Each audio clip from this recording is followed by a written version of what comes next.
My name is Sarah Callendar. I'm an RN. I have been for since 2012. I graduated from Carroll Community College. So the day that I encountered Henry, I was at Planet Fitness that day working out, and I was getting ready to leave for the day. But something told me to do a little bit of extra cardio, so I had done my cardio, was going and to wipe off my equipment, and Henry was standing there and he began to stumble. So that kind of caught my eye, and when I looked at him, he kind of just fell over. He fell to the ground and started to convulse. So at that point, my nurse kicked in and we made sure that he was safe. We rolled him on his side, but at that point we noticed he had started to turn blue. So that's when we had placed him back on his back and we checked for a pulse and we could not feel one. So we began CPR. I had just done CPR class, so I had a mask in my car. So I had run as quickly as I could, but the time seemed so slow.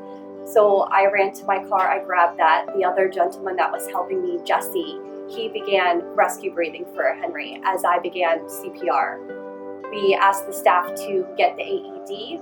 We grabbed that. There was another woman there, she helped as well. She placed the AED on. We turned it on, went through all the steps, and it had advised us that we needed to shock him at that point.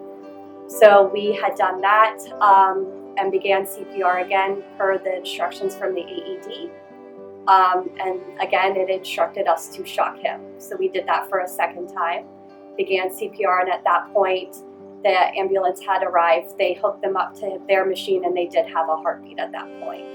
So very traumatic, but I had spoken to Henry, I want to say it was maybe 3 days after, and it would just brought tears to my eyes to know that he was okay.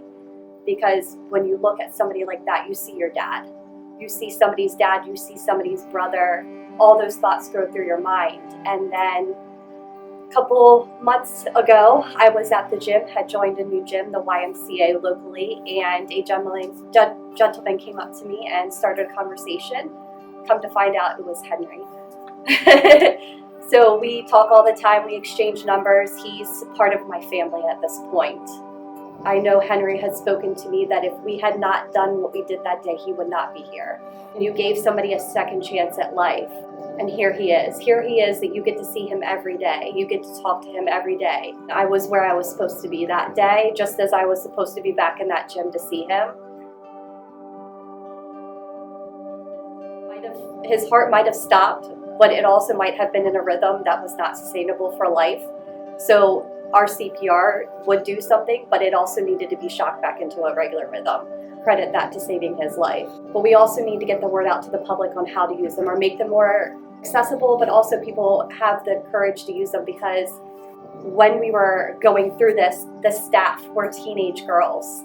They were standing there crying. They didn't know what to do. Because as soon as that happened, it just all came flooding back. He got a second chance at life. He did. He died that day and came back. The day I saw him in the gym and we realized who each other were, it brings tears to my eyes. Everything happens for a reason.